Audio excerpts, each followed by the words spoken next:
ओम शांति। 15/5/2024 मुरली revision. बाबा आज याद और प्यार के अंतर का कनेक्शन बता रहे हैं। बाबा बता रहे हैं कि आर्ट ऑफ डाइंग क्या है, तुम कैसे सीखते हो शरीर छोड़ना। फिर वरदान दे रहे हैं सफलता के सितारे बनने का।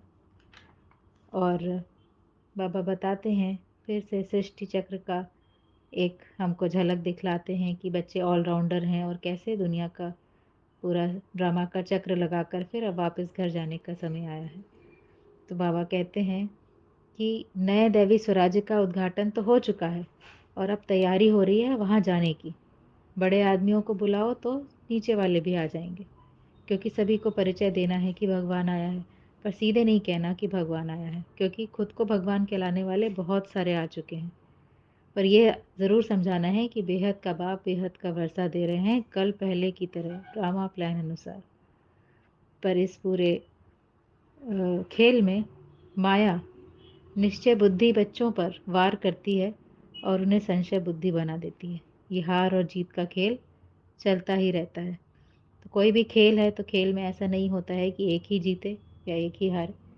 तो ये भी बहुत ही एंटरटेनमेंट है। बाबा का जो ड्रामा है वो एंटरटेनमेंट है बच्चों के लिए। तो हार जीत दोनों चलती है। बाबा कहते हैं तुम तो महारथी योद्धा हो, पर कैसे हो? बिना हथियार के हो। तुम्हारे पास ये हथियार नहीं है, कोई शोभते भी नहीं है। कौन से हथियार हैं? बच्चों को बाबा ने दिए हैं ज्ञान की तलवार, ज्ञान कटारी, ज्ञान के अस्त्र और शस्त्र। फिर बाबा कहते हैं जो ज़्यादा सर्विस करते हैं बाप को याद भी करते हैं, क्योंकि प्यार से याद ठहरती है। याद का आधार है प्यार। प्यार में कमी है तो याद भी नहीं रहेगी, रह ही नहीं सकती है। जैसे बाबा एग्जाम्पल देते हैं छोटे बच्चे का। छोटे बच्चे को देखते ही क्या दिल होती है? गोदी में उठा लें। तो ऐसे ही बाबा से प्यार ऐसा हो कि हर समय बाप की गोदी में बैठे रहें। हाँ, या बाप को बच्चा बना ले। तो याद नहीं कर सकते। क्यों नहीं कर सकते? क्योंकि प्यार नहीं है। बाबा कहते हैं बेहद का बाप तो बहुत प्यारा है। और प्यारा क्यों है? क्योंकि सभी शुभकामनाएं पूरी कर देते हैं, हेल्थ वेल्थ सब दे देते हैं। बाबा कहते हैं अब तो ये पुरानी दुनिया है, तुम पूरा नई दुनिया का चक्कर लगाकर पुरानी दुनिया में आए हो। तुम ऑलराउंडर हो। अब ये चक्र पूरा हुआ तो अब कहाँ जाना है? वापस अपने स्वीट साइलेंस होम। तुम सब बच्चे जानते हो, तुम अपने घर में थे, स्वीट होम में थे, शांति धाम में थे। वहाँ से आए हैं, आते ही हैं पार्ट बजाने के लिए। पार्ट बजाना अर्थात इस ड्रामा में एक्टिंग करने के लिए। वो आत्माओं का घर है और ये कैरेक्टर की दुनिया है। यह दुनिया है, सितारों की स्टेज है ये, जहाँ पर सितारे आकर के अपना अपना अभिनय कर रहे हैं। और जैसे ही अभिनय पूरा होता है तो सब सितारे वापस घर जाते हैं। तो बाबा कहते हैं पार्ट पूरा हुआ तो जहाँ से आए हैं वहीं चले जाएंगे। सभी का वो घर है ब्रह्मलोक ब्रह्मांड, जहाँ सब आत्माएं रहती हैं।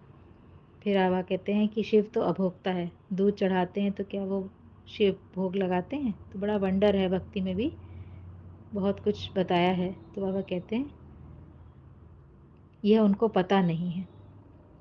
सब कहते हैं कि शिव बाबा हमारा वारिस है और हम उनके वारिस हैं बच्चे, क्योंकि उन पर फिदा हुए हैं।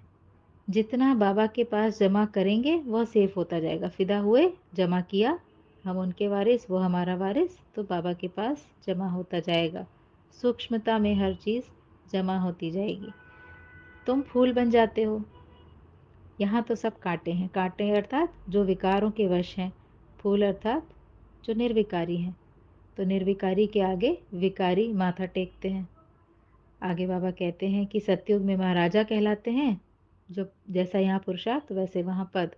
और त्रेता में राजा। भक्ति में अनेकों को याद किया देह अभिमान के कारण। यहाँ तो सिर्फ एक को ही याद करना है। उठते बैठते एक मामेकम याद करो तो बहुत खुशी होगी। बाबा आगे कहते हैं कि आत्मा तो अथक है, आत्मा थकती नहीं है ना। प्योर कॉन्शियंट बीइंग है, एनर्जी है, जो समय से परे है, जो अजर है, जिसका कभी कोई बुढ़ापा नहीं आता, तो कभी थकती ही नहीं है, क्योंकि थकावट शरीर में आती है।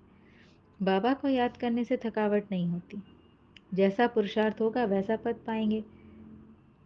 आगे कह रहे हैं पावन बनने में ही टाइम लगता है। धीरे धीरे कट उतरती है ना, तो पावन बनने में ही टाइम लगता है। धीरे धीरे आत्मा की जागृति आती है। याद की यात्रा है मुख्य। देह अभिमान या देह अभिमान को तोड़ने के लिए भाई भाई की दृष्टि से देखो कि हम सब आत्माएं हैं, शरीर नहीं। दिखने वाला जो भी दिख रहा है सब विनाश होना है। अब शरीर को छोड़ करके अशरीरी होकर घर जाना है। ये वंडरफुल पढ़ाई है ना। तुम यहाँ सीखते हो शरीर छोड़कर कैसे जाएं। पूरे विश्व में ऐसी कोई पढ़ाई नहीं जो हमको आर्ट ऑफ डाइंग सिखाए। और जिसने आर्ट ऑफ डाइंग सीख ली, आर्ट ऑफ लिविंग अपने आप आ जाती है।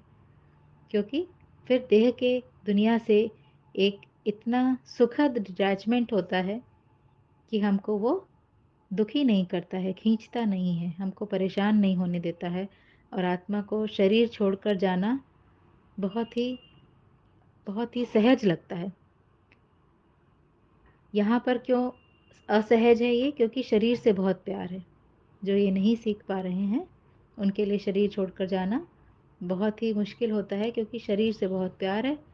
देह की दुनिया को ही बिल्कुल कंप्लीट रियलिटी माना हुआ है। तो बाबा कहते हैं अब ऐसा मत समझो। हाँ, शरीर जो है वो बहुत पुराना है, पतित है। हाँ, ये सब विनाश होना है। मुझे याद करो तो पावन बन जाएंगे। और जब पावन बन जाएंगे तो फिर शरीर भी फिर से नया पावन मिलेगा। 5 तत्व भी पावन होंगे। और ये सब समझाकर कहते हैं मन मना भव। वरदान देते हैं अपने पुरुषार्थ की विधि से स्वयं की प्रगति का अनुभव करने वाले सफलता के सितारे भव। जो अपने पुरुषार्थ की विधि से अपना प्रगति का अनुभव करते हैं वे सफलता के सितारे हैं। उनके संकल्प में ऐसा कभी नहीं आएगा पुरुषार्थ के प्रति कि पता नहीं हम कर पाएंगे कि नहीं, बन पाएंगे कि नहीं, ऐसा होगा या नहीं। ऐसा उनके अंदर अंश मात्र भी संकल्प नहीं उत्पन्न होगा। तो ऐसे बच्चे सफलता के सितारे हैं। स्लोगन है सुख स्वरूप बनकर सुख दो तो पुरुषार्थ में दुआएं ऐड हो जाएंगी। सुख स्वरूप बनकर सुख दो तो पुरुषार्थ में दुआएं ऐड हो जाएंगी। अच्छा, ओम शांति।